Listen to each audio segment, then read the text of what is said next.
disponibilizo o link desta gravação e da gravação anterior e deixo no ambiente virtual para quem não conseguir, bom, para quem quiser estudar por ali ou não veio na aula ou as duas coisas. Ok, nosso tópico de hoje, enzimas, talvez não o mais importante, mas é um dos centrais. Por que razão? Porque se dissemos que na bioquímica, dissemos que um ser vivo está vivo na medida que tem transformações no seu interior, ou seja, existe metabolismo nele, quem se encarrega, ou os trabalhadores encarregados de fazer isso acontecer, são as enzimas. Dali, o interesse, então, nesse tópico, nesta aula e na próxima. Mas antes de falarmos especificamente das enzimas, temos que nos perguntar para que servem as proteínas, que papel podem desempenhar as proteínas. Então, ali podemos colocar tudo que vier na nossa imaginação, tudo que uma célula faz e deixa de fazer está mediado ou tem proteínas envolvidas ali. Então, ali temos uma lista de possibilidades na sinalização celular. O que chamamos de sinalização celular é o conjunto de eventos que permitem às células se comunicarem, trocar informações, células, tecidos, tudo isso mediado por moléculas que chamamos de hormônios e que estudaremos posteriormente. Proteínas são a base do sistema imunológico humoral. Quando falamos humoral, tem o sistema imunológico celular e humoral. O humoral são basicamente proteínas, aquelas proteínas que chamamos de anticorpos, ou as moléculas que chamamos de anticorpos são proteínas. E temos também o sistema imunológico ou inespecífico, ali temos o sistema do complemento, também formado, ou todos seus componentes são de natureza proteica.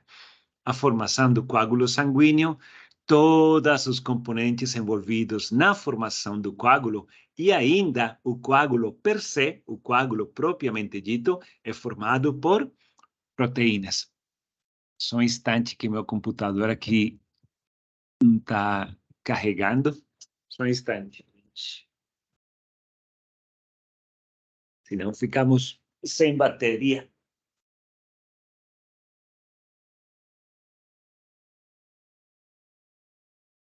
Ok. Agora sim.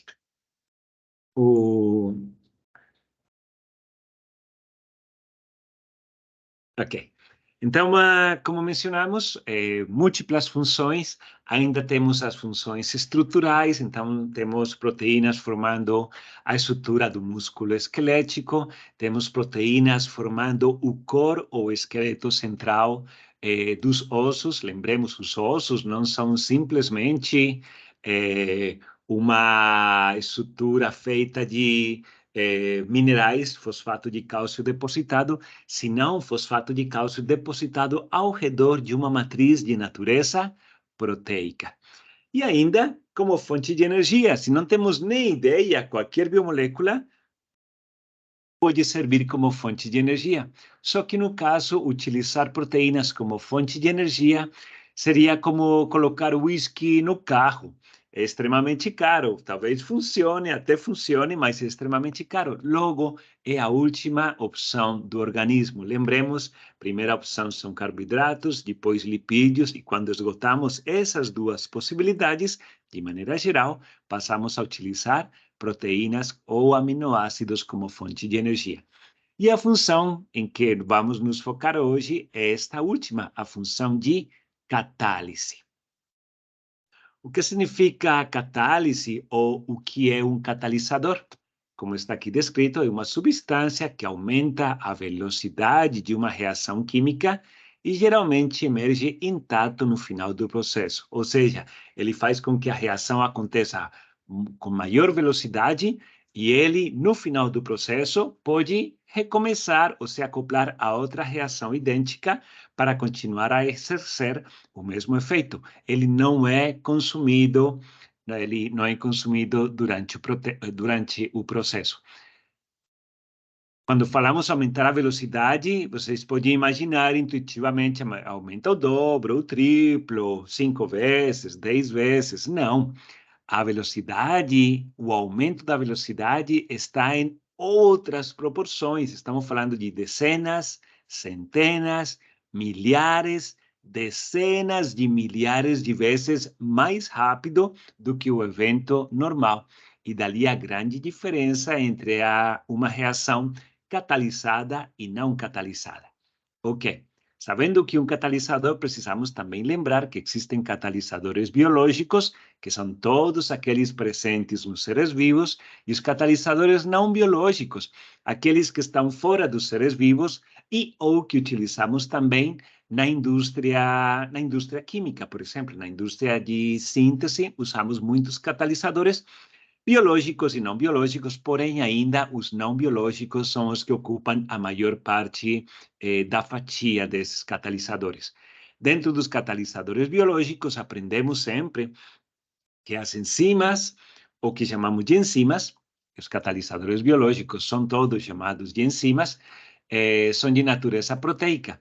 Porém, nem todos são de natureza proteica. Temos também uma pequena proporção de catalisadores cuja natureza química ou a sua estrutura central é feita de RNA, o que chamamos de RNA catalítico ou ribozimas.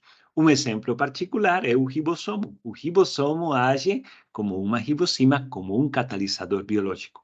Já os não biológicos são mais gerais, ali podemos ter mistura de ácidos, álcalis, íons metálicos, ou sais de íons metálicos, e ainda silicatos e fosfatos. Agora vocês podem se perguntar qual é a diferença, além da composição entre catalisadores biológicos ou não biológicos, ou se existe alguma diferença no comportamento e na eficácia entre esses dois tipos de catalisadores. Pessoal, lembrem que podem participar em qualquer instante. Como fica difícil enxergar o chat, podem logo no microfone perguntar ou pedir para repetir, clarear qualquer parte da apresentação, ok? Bom, propriedade dos catalisadores biológicos, como temos aqui descritos, então, velocidade, eles introduzem ou aumentam a velocidade de uma reação dezenas, centenas, milhares ou dezenas de milhares de vezes aquela da reação não catalisada. As condições de reação, quando comparamos biológicos e não biológicos, os biológicos são condições mais brandas, aquelas que encontramos nos mesmos seres vivos da onde eles derivam, ou seja, temperatura muito menor de 100 graus centígrados, temperatura entre 20 e 40 graus centígrados, uma atmosfera de pressão, pH neutro, basicamente. Enquanto as condições de reação em um catalisador não biológico, por exemplo, os industriais, vamos com pressões de várias atmosferas, extremos de pH, seja ácido ou alcalino, basicamente, e altas ou altíssimas concentrações de sal também. Em nenhuma dessas condições, um catalisador biológico convencional, uma enzima ou uma ribosima, vai agir. Em relação à especificidade, os catalisadores biológicos são muito mais específicos, tão específicos que eles conseguem diferenciar enantiômeros de uma mesma molécula, isômeros estruturais de uma mesma molécula. E assim como são específicos do substrato, são específicos do produto. Ou seja, se temos um substrato A sobre o qual ele vai agir, vai gerar sempre o substrato B. O que não acontece com catalisadores não biológicos. Ele pode agir em mais de um substrato, substrato A, B, C ou D, e pode gerar mais de um produto, B, alfa, beta, gama, Y, etc. É outra diferença. E longa vida, dizemos, embora os dois catalisadores, pelo nome de catalisador, já nos indica que ele não é consumido na reação, é muito mais fácil a ciclagem ou a reutilização dos catalisadores biológicos, porque geralmente podemos, como daremos um exemplo posterior, se são de natureza proteica, podemos, por exemplo, fixar as proteínas. Imaginemos que em um recipiente é onde acontece a reação que me interessa, eu posso fixar em cima, nas paredes do recipiente, e esvaziar, preencher o recipiente, e em cima vai catalisar o processo o tempo inteiro.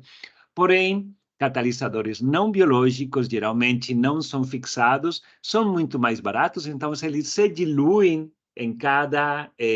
na mistura de reação, ou seja, eles são eliminados junto com os produtos ou os subprodutos resultantes. Logo, é necessário sempre estar adicionando catalisador à reação.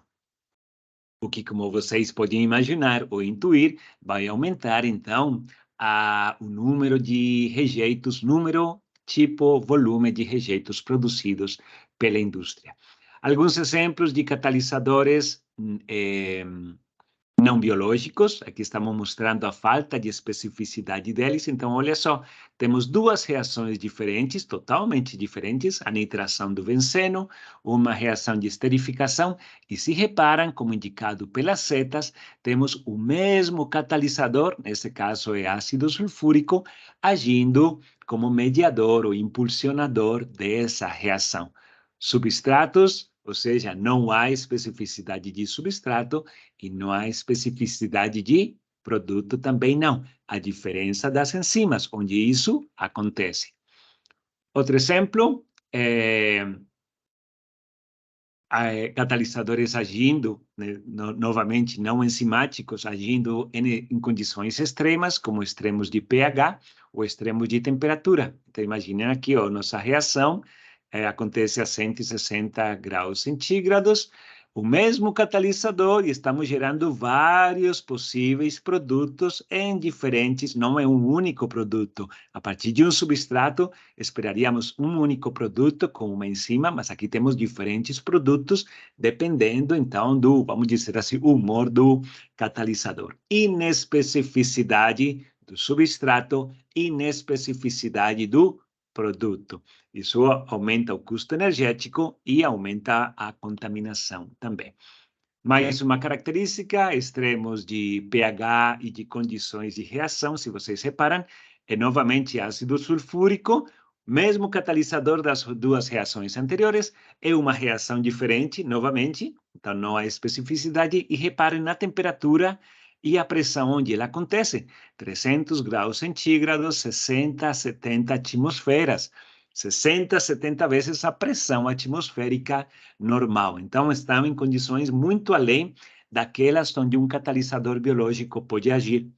Porém, como veremos lá no final também da nossa segunda aula, na próxima semana, um dos intuitos de estudar as propriedades ou os detalhes das enzimas é poder estender a sua faixa ou as condições de atuação para que possam ser empregados na indústria também. Ou seja, que eles possam ser adaptados ou manipulados no laboratório para que uma enzima possa começar a agir em faixas ácidas ou alcalinas de pH, em altas concentrações de sal, em altas temperaturas, altas condições de pressão, como as que acontecem nos processos industriais. Dessa maneira, introduzindo catalisadores biológicos, diminuiríamos a geração de subprodutos e ainda teríamos se o produto é gerado via uma enzima, provavelmente ele vai ser biodegradável também, porque o seu catalisador é de origem biológico. Ok. Enzimas. Proteínas capazes de modular a velocidade de uma reação química ou catálise. O que elas fazem, então, é acelerar a velocidade das reações biológicas, mas não alteram o equilíbrio de uma reação ou de uma transformação.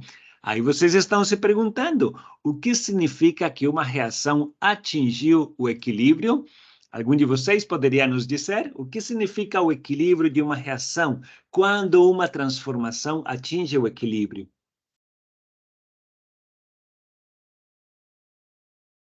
Algum candidato? Amanda, Júlia, Heloísa, Carlos? Quando ela produzir o máximo possível? Quando ela? Não posso falar. Ela produzir o máximo possível do resultado dela? Ela não consegue produzir mais? Vamos dizer, então, quando ela atinge o máximo de produto que ela poderia gerar, esse seria o equilíbrio, por exemplo? Esse é o máximo que você quer dizer? Ou você se refere quando ela atinge o máximo da velocidade catalítica? São coisas diferentes, né? Outra possibilidade? Acho que Carlos queria comentar também. O que significa atingir o equilíbrio numa reação química? Seja catalisar. Diga. Quando a concentração do produto e do reagente não é mais alterada? Não é mais alterado. Exatamente. Você deu, Ana Sofia, exatamente a nossa definição. Vamos colocar aqui. Então, o equilíbrio, ilustrado aqui pela nossa gangorra, pode ser encontrado em qualquer um desses pontos. O que significa? Imaginem que uma das pessoas aqui é a concentração de substrato e a outra a concentração de produto, independente de qual é. Sempre que a gangorra estiver equilibrada ou estática, seja como está aqui, seja no meio, seja mais para cima, qualquer uma dessas possibilidades, porém, se ela está estática ali, significa o quê? Que nesse momento, como esse que está aqui ilustrado, a concentração do substrato não muda e a concentração do produto não muda. Nesta situação do exemplo, concentração de substrato e produto é igual, pessoal?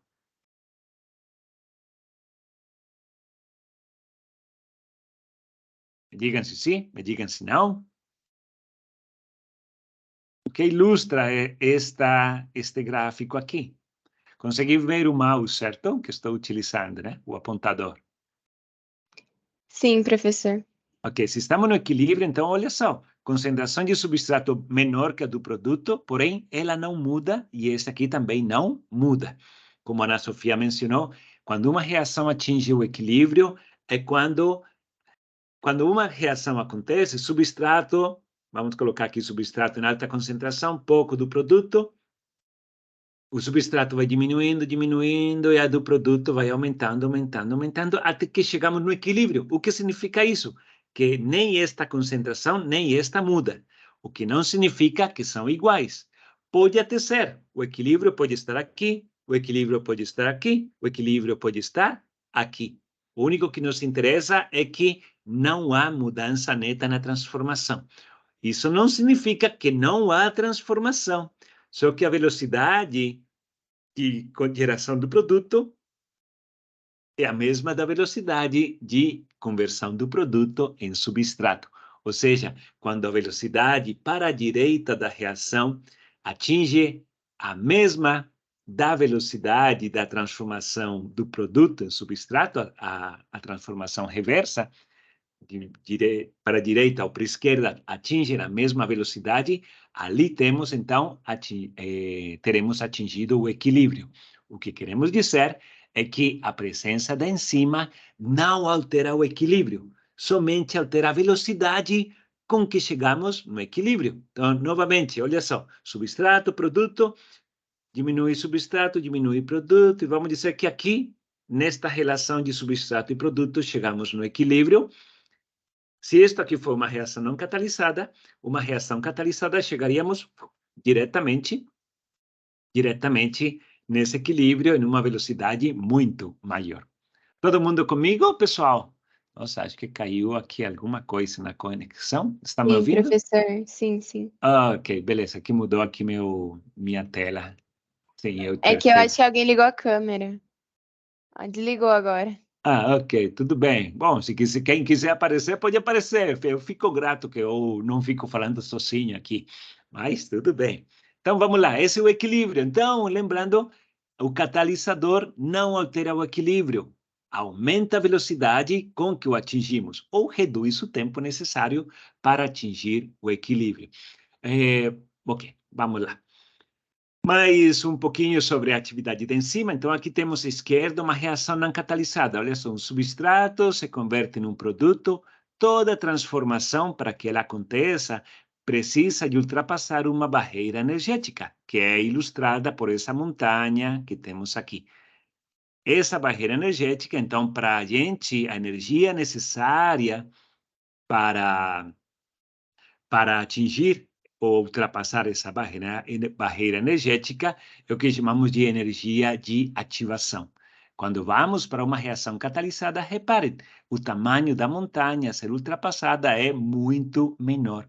Ou seja, o que a enzima faz é diminuir o tamanho da montanha ou, em outra maneira, diminuir a energia de ativação necessária para atingir o topo da montanha. Por convenção, chamamos o topo da montanha o estado de transição, que é o estado onde o complexo enzima-substrato tem o maior potencial energético, de ir tanto para a direita ou ir para a esquerda. Lembremos, como as setas aqui indicam, que a reação enzima-substrato para converter ou gerar enzima produto é de mão dupla. Isso aí vai ser determinado por por diferentes variáveis que estudaremos depois. Vocês podem se perguntar, mas o que determina a energia contida numa molécula? Isso aqui exploraremos na nossa aula posterior sobre a introdução ao metabolismo, mas reparem, esta pergunta se refere a isso daqui. Olha só, se no eixo Y temos energia livre, aqui temos o substrato com energia livre maior que a do produto. Mas, como veremos posteriormente, podemos ter múltiplas situações, substrato e produto com a mesma energia, ou substrato e produto com o produto situado mais aqui em cima, com uma energia livre maior. Ok. Depois veremos o que determina que um esqueleto de carbonos tenha mais ou menos energia. Aqui estou me referindo, vamos colocar um exemplo do dia a dia. Colocamos no nosso carro, colocamos no carro, podemos colocar diferentes combustíveis. Podemos introduzir etanol, gasolina, diesel, biodiesel, biogás, basicamente. Todos eles esqueletos de carbono. Por grama, pues podemos, ou vamos normalizar por grama, podemos, ou intuitivamente, ou empiricamente, sabemos que cada um deles permite ao carro percorrer uma distância particular. E isso é determinado por quê? Vamos dizer que o biodiesel consiga 100 quilômetros, com a gasolina 80 por litro. Estou só colocando números aqui imaginários. Que com etanol conseguimos 65 quilômetros e com gás 80. O que determina essa distância percorrida? A energia potencial ou energia livre contida nesse esqueleto de carbonos. A pergunta é, o que determina esse teor de energia ali contido? Resolveremos depois essa questão. Ok. Alguns termos que precisamos, então, definir. Em uma enzima, o sítio ativo, como está ilustrado nessa figura, o sítio ativo corresponde ao local de interação da nossa enzima com o substrato. Esse tem uma forma de interação, certo? Aqui parece chave-fechadura, que era um modelo que sempre era aceito, mas que não é mais aceito. Ok. Sítio ativo, local de interação do substrato com da enzima com o substrato. Estado de transição, momento molecular, que temos aqui, onde temos o complexo enzima-substrato, que é no ápice ou no ponto mais alto, que chamamos de estado de transição, onde temos a mesma possibilidade de ir para a direita ou para a esquerda da reação. E a energia de ativação é a energia necessária para atingir o estado de transição, ou a energia necessária para ultrapassar a barreira energética. Aqui separa a energia do substrato e a energia livre do produto. Sítio ativo, estado de transição e energia de ativação. Reparem que a energia de ativação necessária para ir do substrato ao produto neste gráfico seria desse ponto até aqui. A energia de ativação necessária para ir do produto ao substrato, a reação inversa, ela é muito maior, de aqui até aqui. Isso é uma energia de ativação maior, e mais difícil que ela aconteça termodinamicamente falando. As enzimas precisam de coadjuvantes ou ajudadores para realizar a sua tarefa. Acho que tem alguém brincando com a câmera, se puderem deixar, então, todo mundo desligado, aí evitamos distrações. Obrigado. As enzimas precisam normalmente de coadjuvantes para realizar a sua tarefa, e esses coadjuvantes são outros, às vezes, esqueleto de carbono e às vezes não. Então, aqui temos uma lista dos primeiros tipo de ajudantes. Esses ajudantes ou coadjuvantes são o que chamamos de cofatores. O que um cofator é? Então, por definição, ele é um átomo ou um íon, né? Íons geralmente metálicos, mas nem sempre são. Então, íons são íons que interagem com a nossa enzima e em cuja ausência a enzima não pode realizar o seu papel. Reparem, se ele não está presente, a enzima deixa de trabalhar. Não é que ela vai trabalhar mais devagar, não, ela simplesmente não trabalha. Então, temos vários aqui, aqui temos vários nomes de enzimas, que por enquanto não nos interessam esses nomes enrolados, que estudaremos depois, e aqui diferentes átomos, se vocês separam, vários deles são átomos metálicos, né? Cobre, ferro, alumínio, cádmio, zinco, selênio, que interagem com a nossa enzima para permitir que ela exerça o seu papel. Mas os cofatores não são o único ajudante. Temos outro tipo, ou segundo tipo de ajudantes ou coadjuvantes, que são esqueletos de carbono. Esses esqueletos de carbono chamamos de coenzimas. O que as coenzimas são? Esqueletos de carbono que cooperam com a atividade de uma enzima. Da onde derivam esses esqueletos de carbono? Se vocês olham a origem aqui nessa coluna da direita, os precursores na dieta de todas as coenzimas são vitaminas. E dali já vocês podem inferir, com essas duas definições de cofator e de coenzima, qual é a importância dos minerais e das vitaminas na dieta. Os minerais fornecem cofatores enzimáticos, as vitaminas fornecem, entre outras coisas, os esqueletos de carbono para a síntese da coenzima.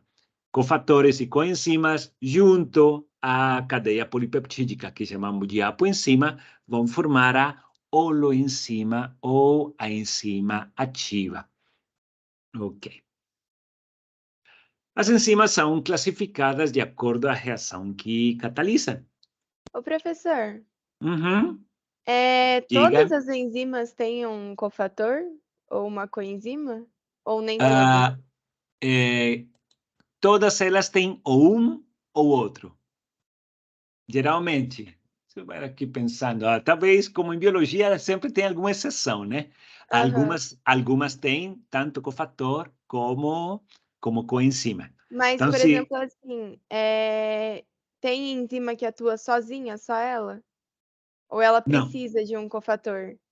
por isso eu te falo, na maioria das vezes, ou ela precisa ou de um cofator, ou de uma coenzima, ou dos Ah, dois. tá. Eu imagino que, como disse anteriormente, na biologia sempre temos exceções, tenhamos enzimas que não usem nenhum nem outro. Mas como veremos depois no capítulo de vitaminas, vai ficar bem evidente, vamos colocar um quadro onde estão todas as vias metabólicas, e aí vai ficar evidente que quase todas as transformações precisam ou de cofatores ou de coenzimas para essas enzimas encarregadas realizarem seu trabalho. Ou pelo menos todas aquelas que são os pontos importantes do metabolismo usam. Dali que a deficiência em minerais ou vitaminas seja um estrago gigantesco e que produz alterações clínicas fisiopatológicas para o organismo. Certinho?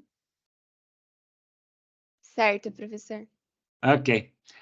As enzimas, como todo o que nós estudamos humanos, nós gostamos de classificar, certo? Para poder nos referir a algo ou estudar o mundo natural, fazemos a classificação ou taxonomia. Classificamos bactérias, classificamos eucariotos unicelulares, classificamos plantas, musgos, fungos, tudo.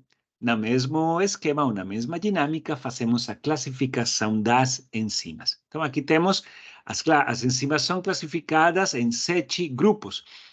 O legal disso daqui é que se são 7 grupos de enzimas unicamente, significa que somente temos que aprender a identificar 7 transformações. De todas as transformações que acontecem no metabolismo, cada uma delas será uma de 7 possibilidades. Então, o exercício maior aqui não é, como vocês verão depois, quando estudarmos a glicólise, o ciclo de Krebs e todas as outras transformações metabólicas, não vai ser decorar os ciclos e decorar as enzimas. Um dos nossos deveres será olhar cada uma das transformações e poder dizer, olha só, aqui é uma hidrolase, ou uma liase, ou uma isomerase, ou uma transferase, ou uma translocase. Qual é a enzima das 7 possíveis que podem estar trabalhando ali ou exercendo aquele papel? Então, vamos por partes. As enzimas são a classificação mais geral, divide elas em 7 grupos de acordo ao tipo de reação catalisada. É claro, a nossa taxonomia vai um pouquinho além, como veremos agora, mas vamos estudar ou ver o detalhe de cada um desses grupos de enzimas. Primeiro grupo de enzimas, as oxidorreductases, como o nome sugere, catalisam reações de oxidorredução. O que significa oxidorredução? Se lembramos lá da nossa química do ensino médio, a transferência de elétrons. Quando recebemos, é uma redução. Quando liberamos, então, ou perdemos, é uma oxidação. Só que qual é o detalhe e que nos permite facilmente identificar reações de oxidorredução? Na química inorgânica, somente átomos metálicos ou alguns tipos de átomos particulares têm a possibilidade de sofrer oxidorredução. Então, vemos a oxidorredução como alteração do número de valência de um átomo em particular. Só que quando falamos de esqueletos de carbono, eles não têm átomos de ferro, nem zinco, nem cádmio, etc., para fazer isso. Eles precisam receber esse elétron em um dos 4 átomos constituintes, carbono, hidrogênio, oxigênio, nitrogênio. Então, normalmente, vemos a entrada do elétron acompanhada de um próton, certo? Então, o que vemos numa reação de oxidorredução, vemos a entrada ou saída de átomos de hidrogênio, um elétron acoplado a um próton de ambiente. Reparem a transformação de piruvato, ácido pirúvico em lactato, nesta direção, para a esquerda, um grupo carbonila é convertido em um grupo hidroxila e mais um átomo de hidrogênio que é introduzido para que fiquem as 4 valências. Sim? Então, com muita frequência, as oxidorreductases são chamadas de desidrogenases. E aqui já podemos começar a nos familiarizar com o nome das enzimas. O nome e sobrenome das enzimas correspondem, respectivamente, ao substrato no qual ela está agindo e o segundo, a atividade que ela está realizando, sempre utilizando o sufixo ase. Qualquer nome de uma biomolécula que termina em ase vai nos dizer isso aqui é uma enzima. Glicosinase, invertase, hidrolase, glicosidase, fosfatase, tudo isso, o sufixo ase nos indica essa molécula é uma enzima. No caso, se temos a conversão de lactato em piruvato por uma oxidorredução, a nossa enzima será uma lactato desidrogenase. Vamos agora não se sigam a dinâmica do que estamos aqui ilustrando, não se preocupem tanto pelos nomes, só a dinâmica da construção, porque depois de tanto cruzar com as enzimas e os ciclos metabólicos daqui em diante, eles vão se tornar familiares, tanto os nomes dos substratos como dos produtos. Qual é a dificuldade na bioquímica, por exemplo, quando dizemos lactato em diferença à química orgânica, que os nomes utilizados são nomes fantasia. Eles nos dizem alguma coisa sobre a origem do esqueleto de carbonos, mas não nos fornecem informação sobre sua estrutura, como acontece nos nomes da química orgânica. 2-butil, 3-metil, aceto, propanodiol, por exemplo. Esse nome nos indica exatamente o número de átomos, a localização dos grupos funcionais, carbonila, hidroxila, metil, etc. Aqui não, vamos ter que nos acostumar e familiarizar com os nomes fantasia. No caso, lactato, piruvato. Olha só a segunda ilustração, temos outro esqueleto de carbonos, reparem, 2 grupos carbonila são convertidos em 2 grupos hidroxila. É uma reação de oxidorredução catalisada por uma desidrogenase ou uma óxido reductase. Reparem, cada entrada de um átomo hidrogênio é porque estamos introduzindo um elétron acoplado a um próton. Elétron acoplado a um próton, grupo carbonila, hidroxila, mais um elétron acoplado a um próton, o grupo carbonila se converte num segundo grupo hidroxila. O nome desse esqueleto de carbono é ubiquinona, o nome da enzima, como a batizaríamos, ubiquinona óxido reductase, ou ubiquinona desidrogenase. Todo mundo comigo na dinâmica que temos aqui? Não precisam decorar nomes, só a dinâmica subjacente é o que nos interessa. Ok, o silêncio me indica que todo mundo entendeu, ou que ninguém entendeu, né? Bom, aí é com vocês. Ainda no exemplo de óxido reductase, olha só, o etanol se convertendo em acetaldeído e em acetato. O que temos aqui novamente, conversão de grupo. Se olharmos para aqui para cima, por exemplo, o acetaldeído se convertendo, lembrem que todas estas setas aqui são de mão dupla, né? De vai e volta, né? Reversível. Acetaldeído em etanol, temos um grupo carbonila, que é convertido em um grupo hidroxila. Então, temos a entrada de elétrons acoplados a um próton. Reparem aqui quem está fornecendo esse poder redutor, quem está fornecendo os elétrons, esta molécula chamada de NADH, que só para ligar com o que falamos anteriormente, o NADH é uma coenzima. O que significa NAD? Significa nucleotídeo, niacina, adenina, dinucleotídeo. Dinucleotídeo de adenina e niacina é um esqueleto de carbonos derivados de vitaminas. De qual vitamina? A niacina, uma vitamina do complexo B. Então, isso aqui é uma coenzima agindo nesta atividade, nessa transformação. Qual será o nome da enzima envolvida no processo? Podemos colocar, o nome pode ser dado pela transformação de esquerda para direita ou de direita para esquerda. Neste caso, o nome da enzima é uma álcool desidrogenase, porque estamos retirando esse hidrogênio desse grupo hidroxila. Ou poderíamos colocar como uma acetaldeído óxido reductase. Os dois nomes fazem sentido, embora seja adotado geralmente um só pela, como se diz, pela primeira reação que foi caracterizada, ou aquele que se tornou mais comum. Assim como nos acostumamos a usar o norte para dizer que temos uma orientação, em lugar do oriente ou do este. Na verdade, isso foi mudando. Dizemos que estamos orientados quando nos dirigimos, porque antes era, em lugar do norte, usávamos como referência o oriente, o este, certo? Leste. Ok. Mais uma óxido reductase. Aqui, reparem, não há transferência de prótons acoplada aos elétrons. Aqui é um evento na cadeia de transporte de elétrons ou fosforilação oxidativa, onde os componentes possuem átomos metálicos na sua estrutura, ou seja, eles conseguem receber o elétron diretamente, o que não acontece com carbono, hidrogênio, oxigênio e nitrogênio. Então, temos a transferência dos elétrons entre centros de cobre, ferro, etc. E aí, então, o nome dessa enzima aqui é uma oxidase ou uma oxidorreductase. O nome da proteína envolvida se chama de citocromo. Ok. Primeiro grupo de enzimas oxidorreductases catalisam reações de oxidorredução ou de adição ou retirada de elétrons, geralmente acoplada à entrada ou saída de prótons também, ou de íons H+.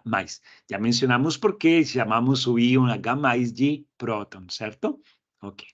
Segundo grupo, as transferases, como o nome sugere, as transferases translocam alguma coisa entre o substrato e o produto. O que eles translocam? Grupos funcionais. Então, aqui temos vários exemplos. Transferência de grupos funcionais como fosfato, grupo metil, grupo glicosil, uridilil, acil, amino, metil, etc. Então, em cima levará o nome do grupo e do substrato sobre o qual estava agindo. Por exemplo, uma metiltransferase, uma sinase, que transfere fosfatos, uridililtransferase, aminotransferase, assim como o exemplo que está aqui ilustrado. Olha só, temos dois substratos, um aminoácido e um alfa-aminoácido e um alfa cetoácido.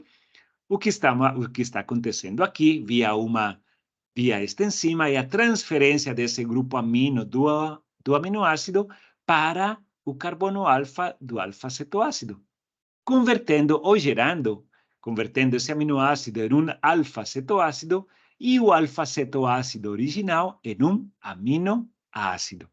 Qual será o nome da enzima? Se o substrato original, o aminoácido, é alanina, e estamos transferindo um grupo amino, ela será uma alanina aminotransferase, ou uma alanina transaminase. Sim?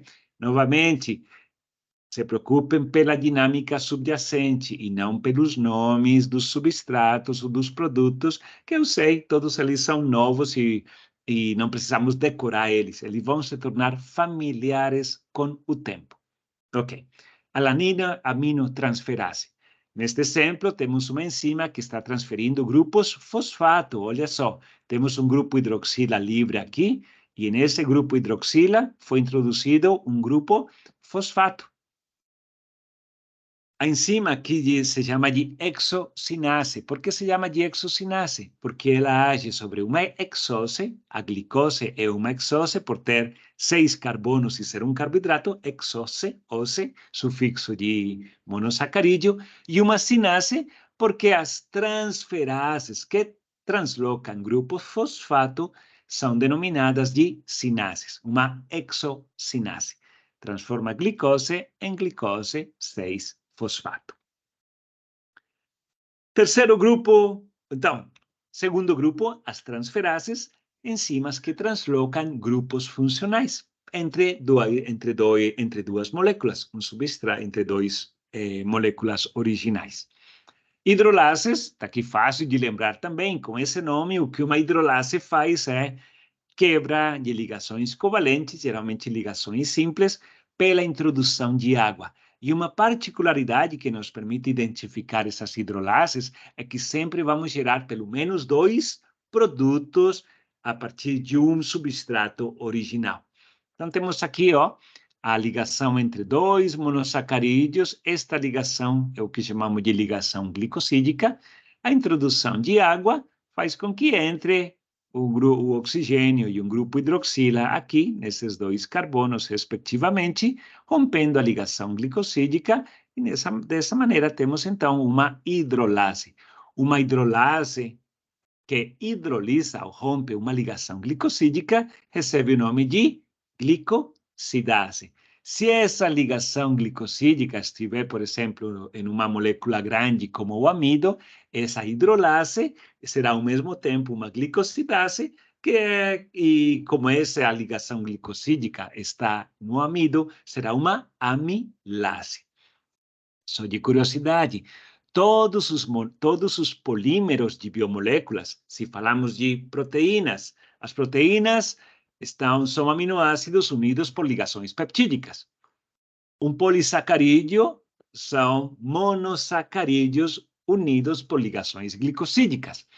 Um ácido nucleico são nucleotídeos interagindo por ligações fosfodiéster. Em todas elas, e a quarta molécula, o triacilglicerol, são ácidos graxos ligados a um glicerol por uma ligação éster. Todas essas ligações que geram estruturas mais complexas, respectivamente, triacilgliceróis nos lipídios, ácidos nucleicos, polissacarídeos e proteínas, todas essas ligações, respectivamente, ligações glicosídicas, ligação peptídica, ligação éster e ligação fosfodiéster, são todas rompidas por hidrolases. Então, uma protease é uma hidrolase de ligações peptídicas. Uma nucleotidase será uma hidrolase de ácidos nucleicos. Uma lipase será uma hidrolase de ligações éster. E quem ficou faltando? Quem ficou? E uma glicosidase será aquela que rompa, então, as ligações glicosídicas em um polissacarídeo. Todo mundo comigo até esse ponto? Sim. Se perderam, Sim. se caíram do ônibus. Ok, Então, vamos lá, continuamos. Nosso terceiro grupo, então, as hidrolases. Alguns exemplos, olha só. Uma molécula de pirofosfato, ruptura desta ligação que temos aqui pela introdução de água e vai gerar duas moléculas de fosfato livre. Reparem, sempre observamos a geração de dois produtos. Olha aqui no exemplo anterior, duas moléculas de 2 monossacarídeos, ligação glicosídica rompida, 2 monossacarídeos livres. Terceiro exemplo, o que temos aqui? Uma ligação peptídica, certo? Uma hidrólise, então, a introdução de água nessa ligação peptídica aqui vai reestruturar novamente o grupo carboxila e o grupo amino terminais que se condensaram para formar a ligação peptídica. Essa aqui é a entrada de água, faz a ruptura da ligação covalente. O nome da enzima, neste caso, será uma protease ou uma peptidase, que continuam sendo, com esse nome, continuam sendo hidrolases. Lembrem, independente do nome, vai ser de 7 possibilidades, né? Os 7 grupos, ou 7 tipos de transformações enzimáticas em que as enzimas são caracterizadas. Quarto grupo, as liases. Talvez sejam as mais difíceis, quer dizer, a menos fáceis de identificar nas transformações. O que elas fazem? Adição de grupos funcionais a ligações duplas ou também quebra de ligações covalentes por vias diferentes, a hidrólise ou oxidação. Reparem, podemos fazer ruptura de uma molécula, romper ligações covalentes. As hidrolases fazem isso introduzindo água. As oxidorreductases podem fazer isso por oxidação.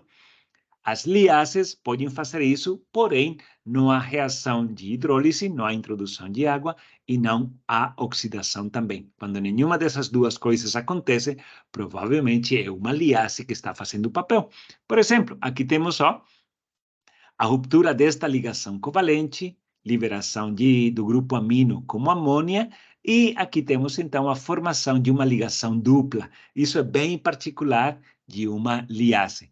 Ruptura de uma ligação covalente, seguido de uma formação de uma dupla ligação. Ou o contrário, ruptura de uma dupla ligação pela adição de um grupo funcional. Como diz aqui, adição de grupos a ligações duplas. Aqui temos o piruvato, que é convertido em acetaldeído, 2 carbonos, e perdemos este grupo carboxila em forma de CO2. Reparem que não há na reação ou entrada ou saída de uma molécula de água ou entrada e saída de elétrons. Logo, não há hidrólise, logo não há oxidação ou óxido-redução.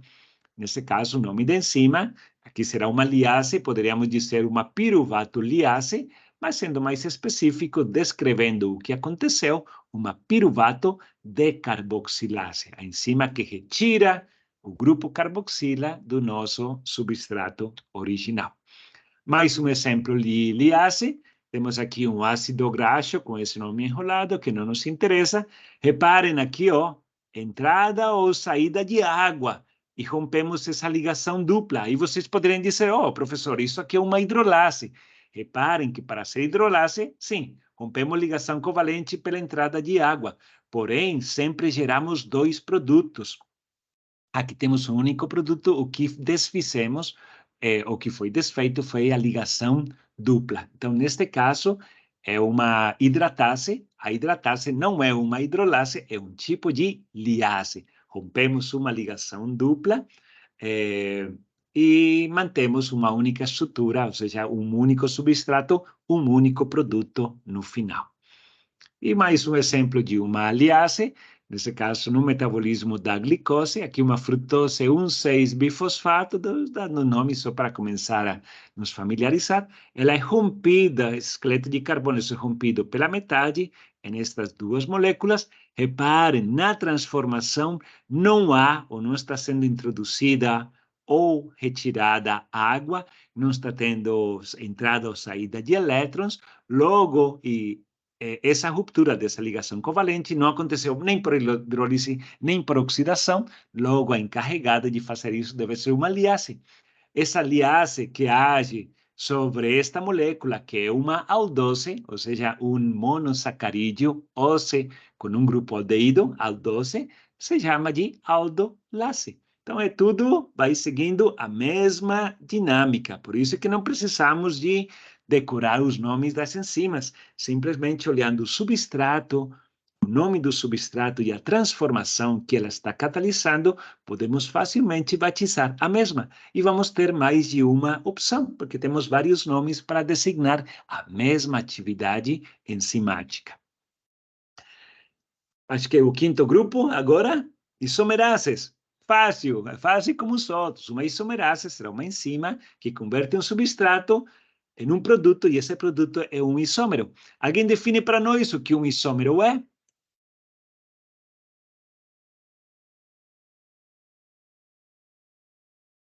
Juliana, Bianca, Amanda, o que um isômero é? É uma substância que apresenta os mesmos átomos, mas com estruturação diferente? Isso, exatamente. O arranjo estrutural deles na molécula é diferente, porém, o número e tipo de átomos são conservados. Então, aqui temos uma L-alanina se convertendo em D-alanina. Reparem a nomenclatura L e D, que não é atividade óptica, é a localização de um grupo funcional particular, neste caso o grupo amino, ao redor do carbono alfa. À direita, D-alanina, à esquerda, L-alanina. Só fechando esse parênteses, essa L-alanina e D-alanina, por sua vez, podem ter, sim, atividade óptica. Se a tivéssemos medido, provavelmente o dele seria símbolo negativo ou símbolo positivo, certo? Ok. Qual será o nome da enzima que converte a L-alanina em D-alanina? Podemos ter várias opções. Uma alanina isomerase. Neste caso, quando temos misturas D e L de uma molécula, isômeros tipo D e L, dizemos que temos uma mistura racêmica. E por isso a enzima que recebe o nome de alanina racemase. Outro exemplo de isomerase, conversão de duas moléculas que participam do metabolismo da degradação da glicose. Olha só, nomes totalmente diferentes. Gliceraldeído 3-fosfato e dihidroxiacetona fosfato, grupos funcionais diferentes, né, ou localização diferente, porém são isômeros, porque contêm o mesmo número, tipo de elementos, porém a sua localização na estrutura, no esqueleto de carbono, é diferente. Qual é o nome da enzima? Será uma isomerase. Podemos chamar de gliceraldeído 3-fosfato isomerase. Se lemos de direita para esquerda, poderia ser uma dihidroxiacetona fosfato isomerase. Ou podemos simplesmente, como os dois esqueletos de carbono são monossacarídeos de 3 carbonos, é o que designamos como triose, podemos dizer que uma triose fosfato isomerase. Reparem, então, a versatilidade com que podemos mencionar ou enunciar uma enzima que participa de um processo catalítico. Então, o que nos interessa é saber qual das 7 transformações está acontecendo. Pronto, e aí pegamos o nome do substrato e batizamos com nome e sobrenome a nossa enzima em questão. Outra isomerase, novamente, dois intermediários da via glicolítica, glicose 6-fosfato se transforma em fructose 6-fosfato, continua no mesmo número e tipo de elementos. Nome da enzima será uma glicose 6-fosfato isomerase. Eu poderia também chamar de frutose 6-fosfato isomerase. Lembrando que todas essas transformações são, pelo menos teoricamente, de mão dupla. Nem sempre fisiologicamente acontecem em mão dupla devido ao quê? Várias razões. Uma delas, a diferença de energia livre entre substrato e produto. Se ela for muito grande, a possibilidade de ir para a direita é uma e a possibilidade de ir para a esquerda é outra, maior ou menor. Sexto grupo de enzimas, as ligases, como o nome sugere, ligases, ligar, o que elas fazem é reações de condensação. Duas moléculas separadas se convertem em uma única molécula, uma reação de condensação. Só que essa reação de condensação sempre se dá acoplada à hidrólise de ATP. O que significa isso? Que esse tipo de enzimas gastam energia. Para lembrarmos, por exemplo, a síntese de um ácido nucleico, onde temos um nucleotídeo sendo ligado a outro por ligações fosfodiéster, é feito por ligases. Então, a construção do DNA ou do RNA é um processo que demanda grandes quantidades de energia, porque cada ligação fosfodiéster entre dois nucleotídeos gasta pelo menos uma molécula de ATP. Uma molécula de ATP é hidrolisada para que libere energia que vai impulsionar a condensação desses dois monômeros. Ok, diferentes exemplos. Aqui temos um exemplo que nos leva à nossa aula anterior. Lembram a fixação de nitrogênio, amônia, no caso, em forma de amônia num esqueleto de carbonos, que fazem as bactérias nitrificantes para depois passar para a planta com a qual estão interagindo. Olha só, o esqueleto de carbonos, chamado de glutamato, amônia livre e uma molécula de ATP. Essa molécula de ATP hidrolisada em ADP e fosfato libera energia química que vai impulsionar a fixação ou a condensação dessa amônia que temos aqui em outra molécula aqui. Ó, vai entrar aqui nesse ponto. Glutamato é convertido em glutamina. Esse aqui é um aminoácido e este aqui é outro alfa-aminoácido. Um dos mecanismos de fixação de nitrogênio, neste caso, o nome da enzima, glutamina sintetase, porque ela permite ou dirige a síntese de glutamina. Ela é sintetase, todas as sintetases são ligases. Todas as ligases usam ATP, ou a energia da hidrólise desta molécula, para impulsionar a reação que elas estão catalisando. Ok. E o último grupo de enzimas, as translocases, que, como o nome sugere, translocase, na verdade, elas não são as únicas enzimas que não modificam ou alteram o substrato, ou seja, elas não estão transformando uma molécula em um produto. O que elas estão fazendo é simplesmente transportar de um compartimento ao outro, geralmente compartimentos separados por membranas biológicas. Então, todas as moléculas que se encarregam do transporte de biomoléculas, as proteínas que se encarregam do transporte de biomoléculas através de membranas, então aqui temos vários exemplos, são chamadas de translocases, independente de se alguns deles utilizam a hidrólise de ATP para fazer esse transporte, outras simplesmente o fazem impulsionadas pelo gradiente de concentração, ou seja, mais concentrado em um ambiente, menos no outro, então ele vai passar de um lado para outro, de dentro para fora ou de fora para dentro, seguindo o gradiente de concentração. Aqui temos, então, uma translocase de ATP, uma translocase de prótons e de fosfato, e aqui temos outra translocase.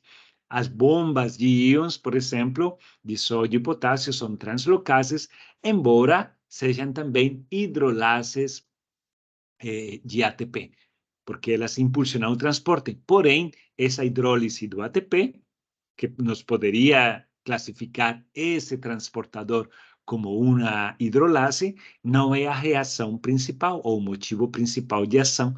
A principal ação que ela está exercendo é transferir um substrato ou uma molécula de um compartimento a outro, translocar o mesmo. Translocases. Esse é o sétimo, na verdade, esse é o grupo mais novo de enzimas que foi adicionado há talvez uns 8 anos, e a resistência maior é porque, de fato, elas não estão, como os outros 6 grupos, transformando um substrato em um produto. Elas simplesmente estão mudando a localização entre compartimentos. Ok, exemplos dessas translocases, como veremos depois, por exemplo, aqui temos a passagem de ácidos graxos, esse acil que temos aqui, passa do citosol para a matriz mitocondrial através de um transportador que está aqui em amarelinho e se chama carnitil-acil transferase. Todas as transferases são translocases. Depois, então, vamos nos familiarizar com isso, ou visitaremos este processo aqui de novo. Transportador de membrana é uma translocase. Não há transformação de um substrato em um produto particular, senão a mudança do local onde ele se encontra. Ok. Classificação das enzimas, então, de todas as enzimas, os 7 grupos que estudamos, a maior parte deles, reparem, cada um dos números aqui corresponde a um dos grupos, ficou faltando o grupo das translocases, que ficavam na classificação anterior diluídos em vários desses 6 grupos, mas reparem, o grupo 3, essa aqui é todas as enzimas catalogadas nas bases de dados, a maior parte delas são hidrolases. E por quê? Porque, como mencionamos anteriormente, todos os organismos, nenhum organismo, seja unicelular, seja eucarioto, seja procarioto, seja multicelular ou unicelular, nenhum organismo absorve moléculas complexas diretamente. Me explico. Nós, por exemplo, se na nossa refeição no RU temos proteínas, ácidos nucleicos, carboidratos e lipídios, todos eles estão, na maioria das vezes, em forma complexas. Aminoácidos em forma de proteínas, carboidratos em forma de polissacarídeos, nucleotídeos como ácidos nucleicos e ácidos graxos e livres e glicerol como triacilgliceróis. Todos eles são convertidos nos monômeros constituintes simples por hidrolases.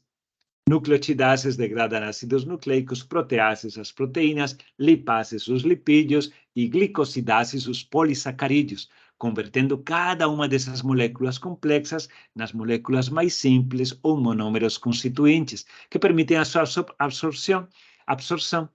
Se todos os organismos fazem isso, aí facilmente conseguimos inferir que as hidrolases são o grupo de enzimas com maior distribuição na natureza. De fato, muitas das hidrolases que utilizamos em nível industrial, seja para tratamento médico, tratamento de rações, etc., são produzidas de organismos especializados em liberar hidrolases, os fungos. Os fungos só absorvem o material que está na sua vizinhança após a digestão parcial do mesmo. E como fazem essa digestão parcial?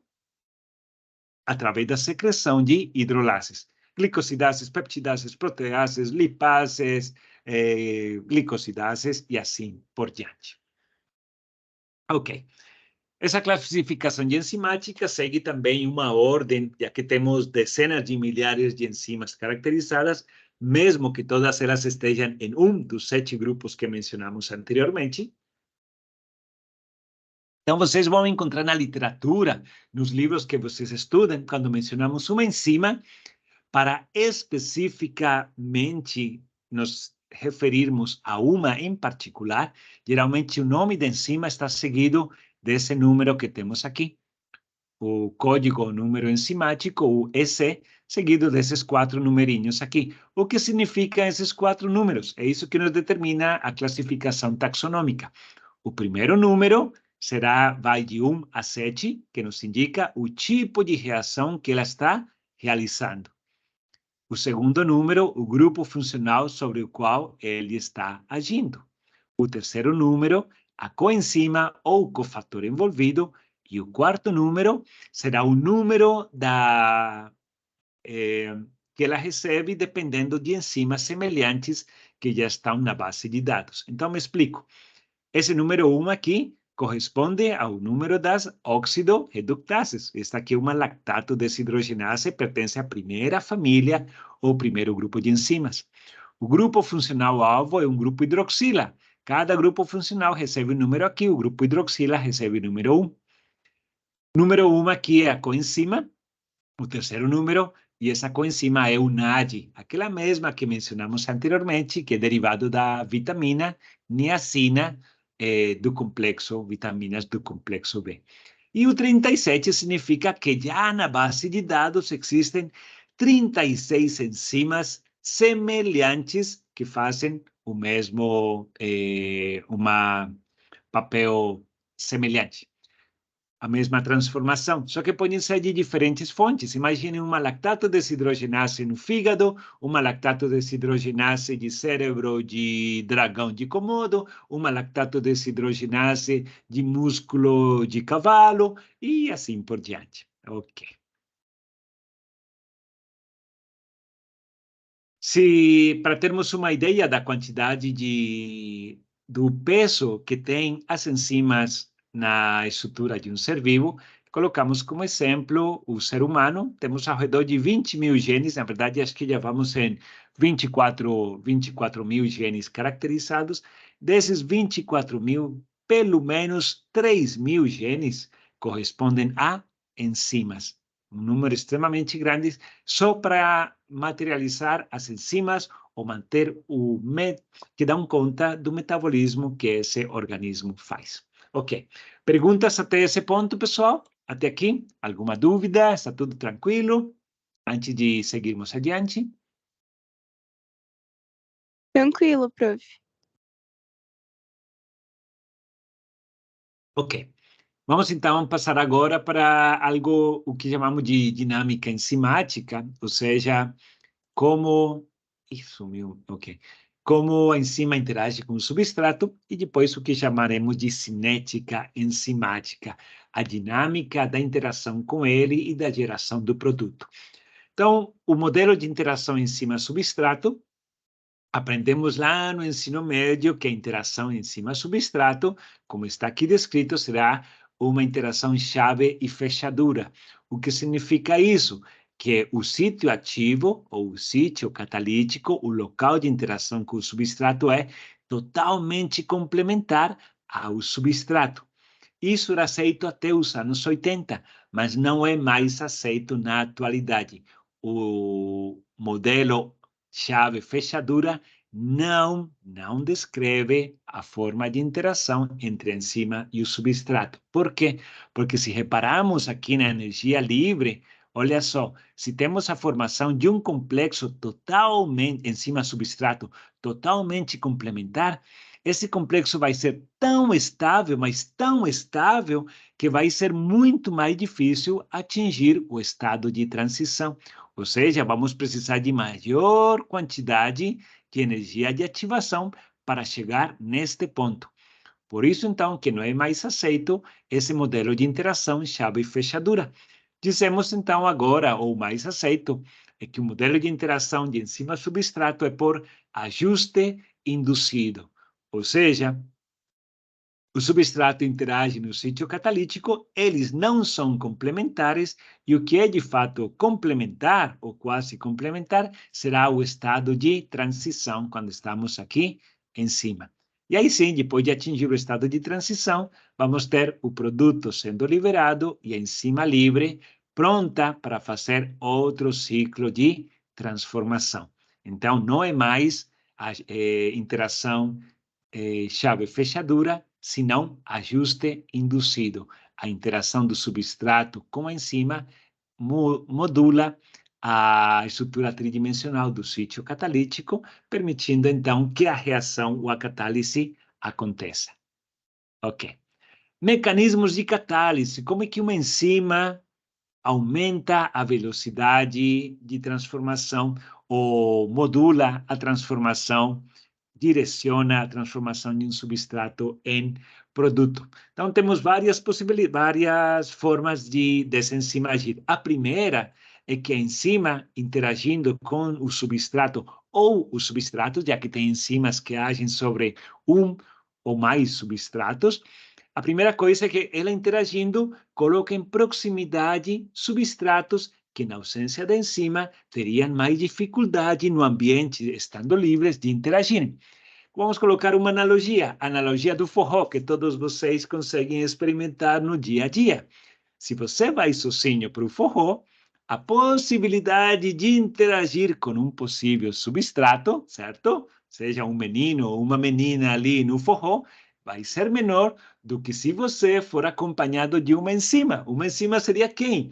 Um amigo, tanto de você quanto de alguém que está no forró. Logo, ele vai aumentar drasticamente a possibilidade da interação desses dois substratos para irem, no caso, dançar e fazer a sua reação particular.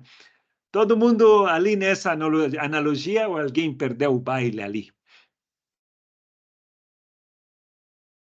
Esse seria o primeiro papel de uma enzima.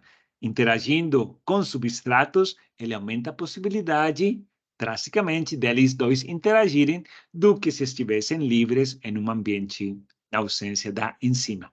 Ok, já o substrato interagindo com a enzima, ali no sítio catalítico podemos ter catálise ácido-base geral, catálise covalente ou catálise por íons metálicos. Em que consiste cada uma delas? Então, a catálise ácido-base geral, como o nome indica, significa que naquele sítio catalítico, imaginem, aqui no sítio catalítico, vamos ter, como isso aqui é uma proteína, vamos ter aminoácidos no sítio catalítico.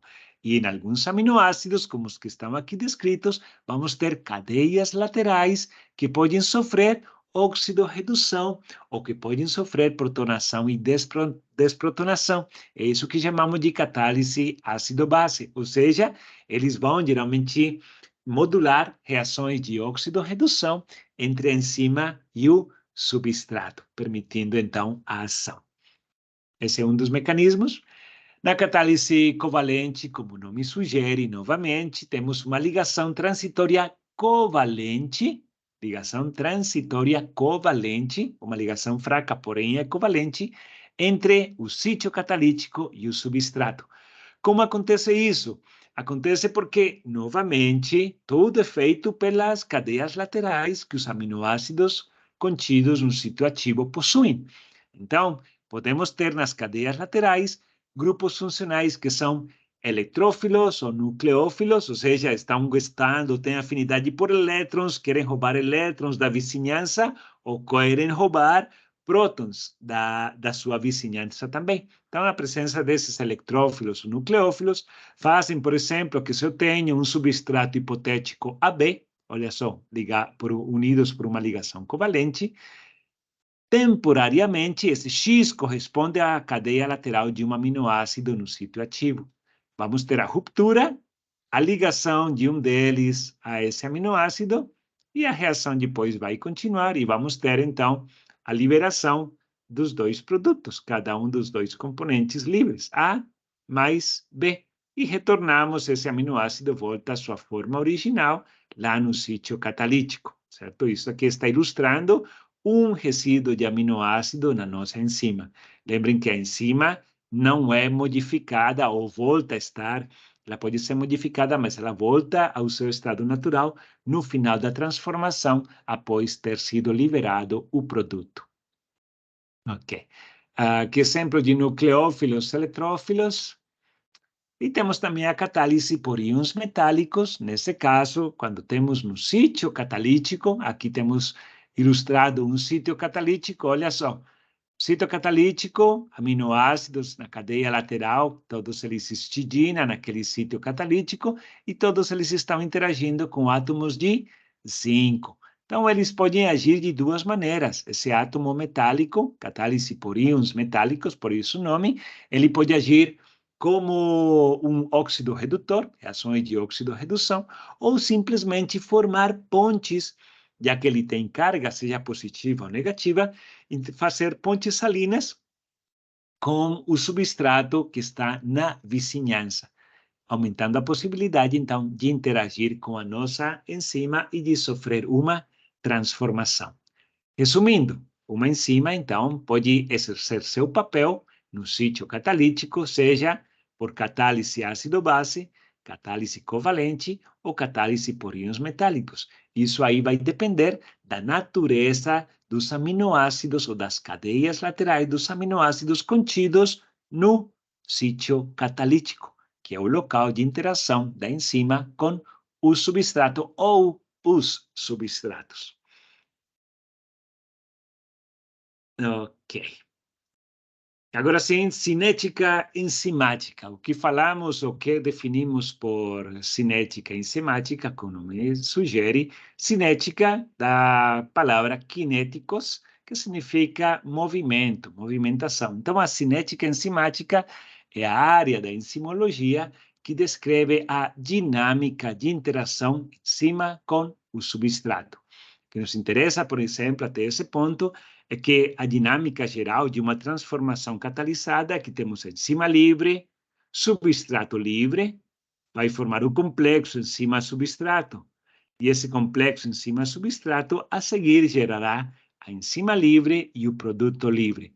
Reparem que para cada uma dessas fases, enzima e substrato livre, complexo enzima-substrato e enzima livre e produto, temos uma constante, ou seja, esse é um K que vai determinar o quanto estamos indo para a direita ou para a esquerda. Reparem que todas essas transformações são de mão dupla, sim? Ok.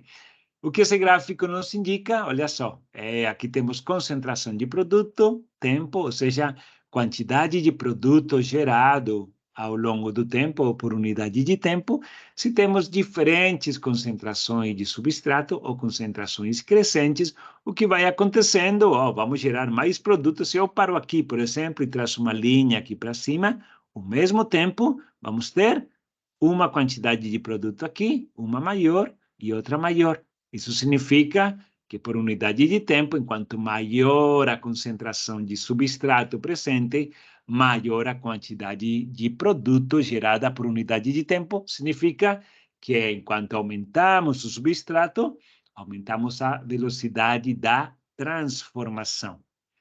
Agora, se aumentamos, à medida que adicionamos substrato, aumentamos a velocidade da transformação, que é o que esse pedacinho do gráfico nos indica, esse outro pedacinho do gráfico nos indica outra coisa. O que outra coisa nos está indicando esse gráfico de natureza hiperbólica? Alguém poderia nos dizer?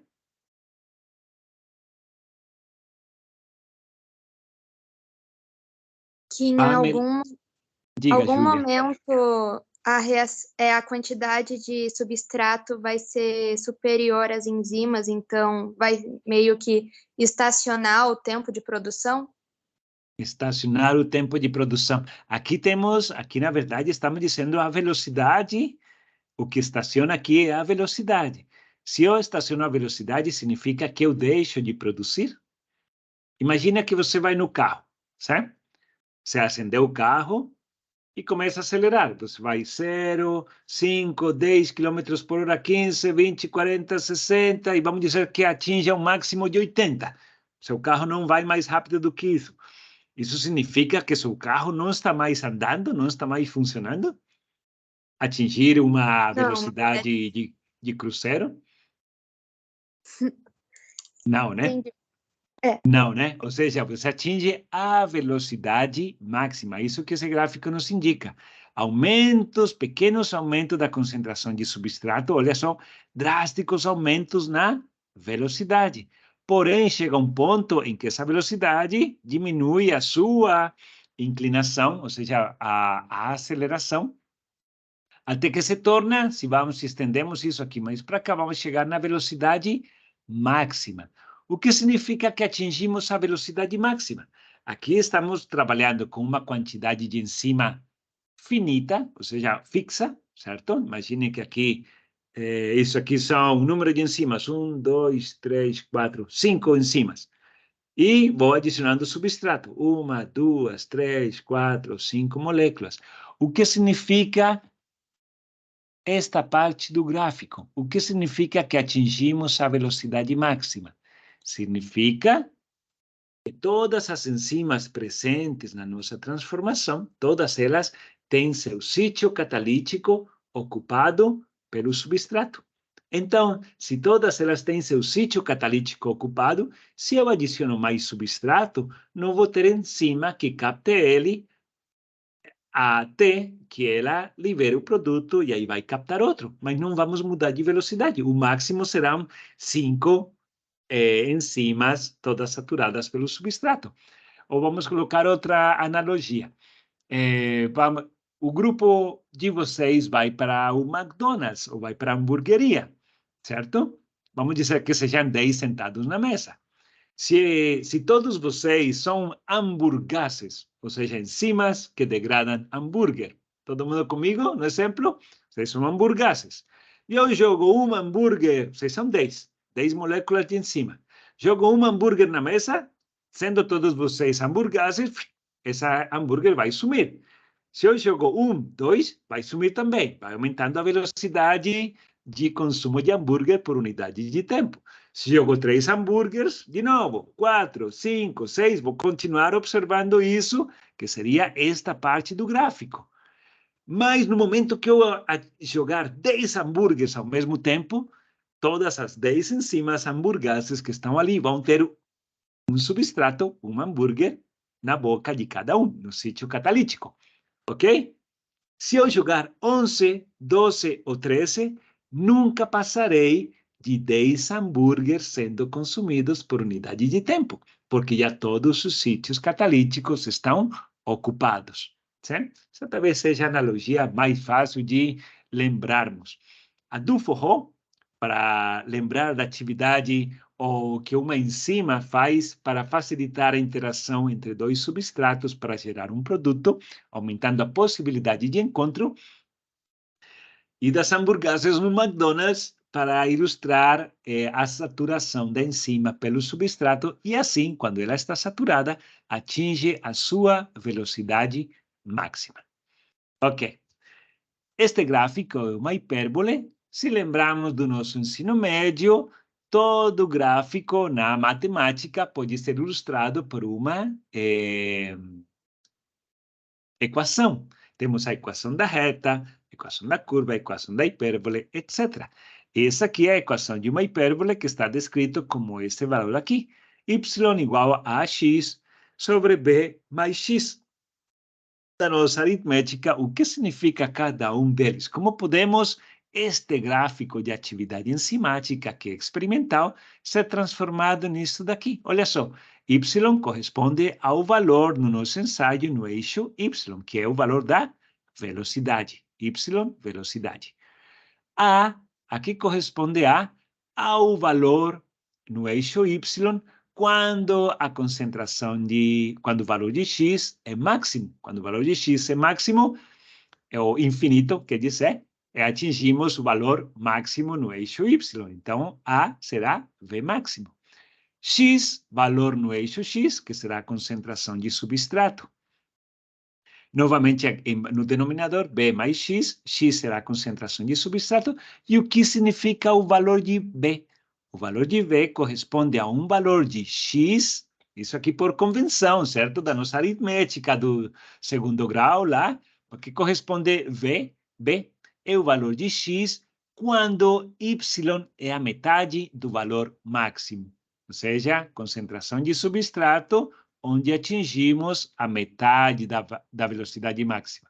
Por convenção, essa concentração de substrato com que atingimos a metade da velocidade máxima, denominamos de km.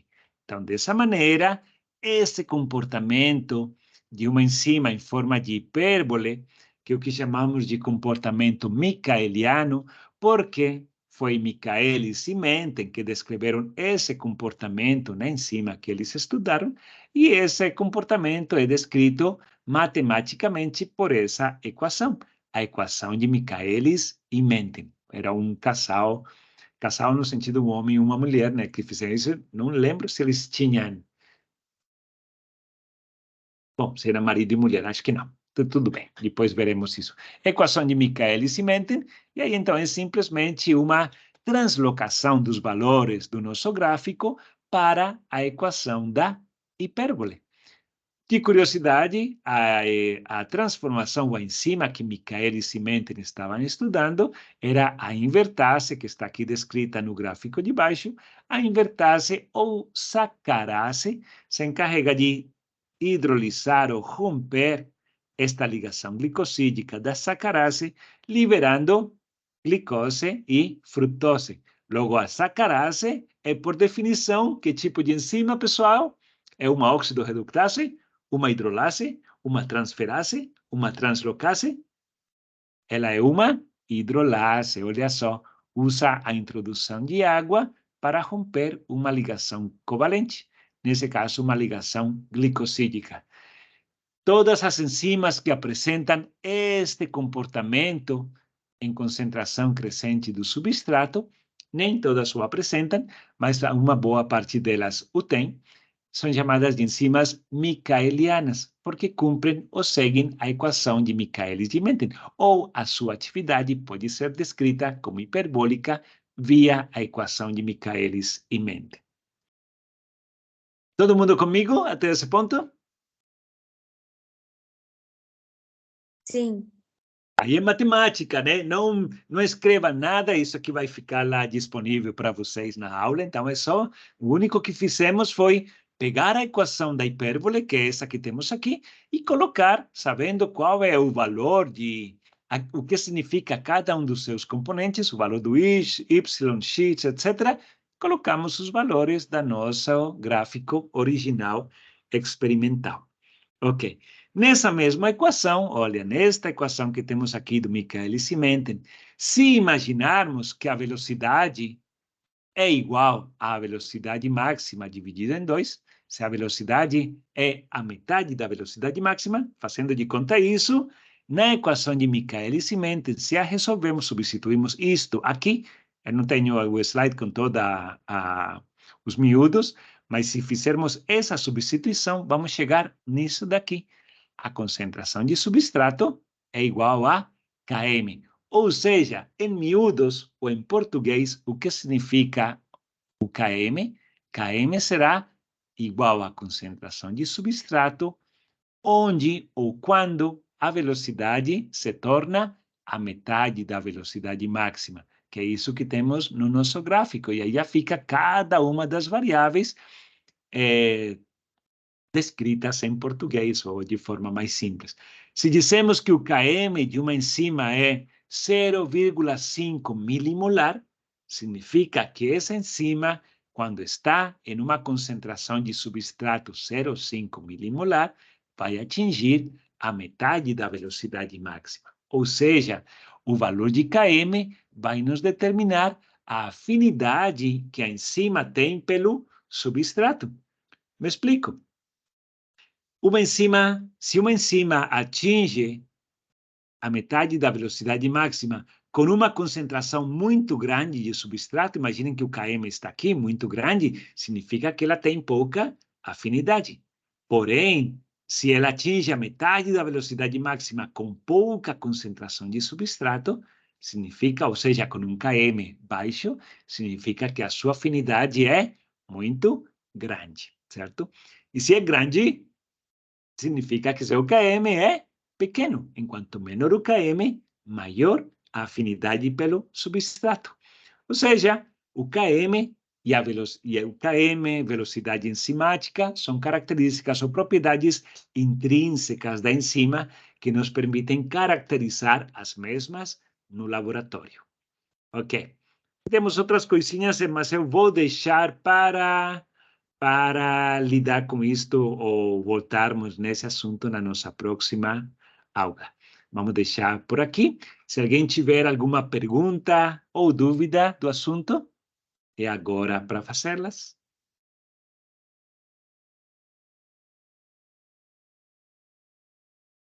Alguma dúvida, pessoal? Pergunta, comentário? Não. Acho que não, professor. Não? Ok, pessoal. A Muito gente está obrigado. bem tranquilo. Ok, muito obrigado por terem comparecido. Avisem seus colegas que o link dessa aula ficará disponível no ambiente virtual, assim como da aula anterior também. E prestem atenção no ambiente virtual, que deve ficar livre o exercício de enzimas, se já não estiver, para a nossa próxima aula. Eu ainda não sei se nossa próxima aula será em pessoa ou se será virtual. Preciso ainda o alvará do médico para me liberar, ok? Um abraço para... Professor, Diga. Deixa você eu tinha terminar dito só de parar a gravação aqui. Pronto. você tinha dito de exercício de proteína, isso você